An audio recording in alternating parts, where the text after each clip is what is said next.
የጠቀስከው ነገር ሁሉ እኔ ጋር አለ። መፍትሄው ምንድን ነው ያለኝ። ስለዚህ በርናቦይ እና እንዲሁም ደግሞ የምትፈሩና የሚይዛችሁ ሰዎች ካላችሁ አሁን የምነግራችሁን ቁልፍ ነገሮች ከተገበራችሁ እመኑኝ ፍርሃታችሁን አጥፍታችሁ ደፋር ትሆናላችሁ። ቪዲዮን ከመጀመሪያው በፊት አካውንቴን ፎሎ ማድረጋችሁን አትርሱ። ወደ መፍትሄው ስንሄድ መጀመሪያ ማድረግ ያለባችሁና ቁልፉ ነገር ወሳኙ ነገር ምንድን ነው? ተግባር ነው። ማሰብ አይደለም።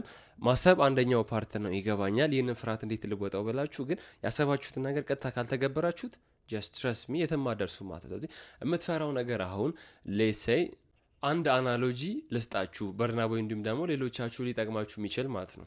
አሁን በረሃ ላይ እየሄዳችሁ ነው እንበል። በረሃ ላይ ስትሄዱ ፀሐዩ ከባድ ነው፣ አቧራ አለ፣ ምናምን አለ። ስለዚህ ራሳችሁን የምትጠብቁት አንደኛው መፍትሄ ምንድን ነው?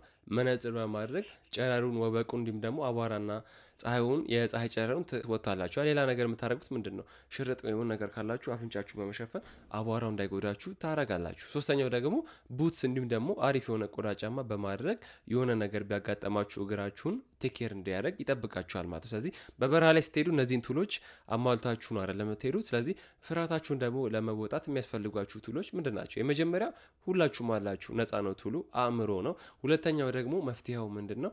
ፍርሃታችሁን ለመወጣት መውሰድ ያለባችሁን ስቴፕ ማወቅ ማለት ነው። ለምሳሌ አሁን የትም ቦታ ሄዳችሁ ማውራት የምትፈሩ ከሆነ ቀጥታ የምታወሩት ነገር እውነተኛ ነው የሚለውን ነገር ማወቅ መቻል አለባችሁ። እንዲሁም ደግሞ ያለውን ማህበረሰብ ማገናዘብ መቻል አለባችሁ። ሶስተኛው ደግሞ ሳትፈሩ ማለት ነው ያሰባችሁትን ነገር መናገር መቻል አለባችሁ። ለምታወሩት ነገር ደግሞ ብዙ ኮንሲኩዌንስ ይኖረዋል።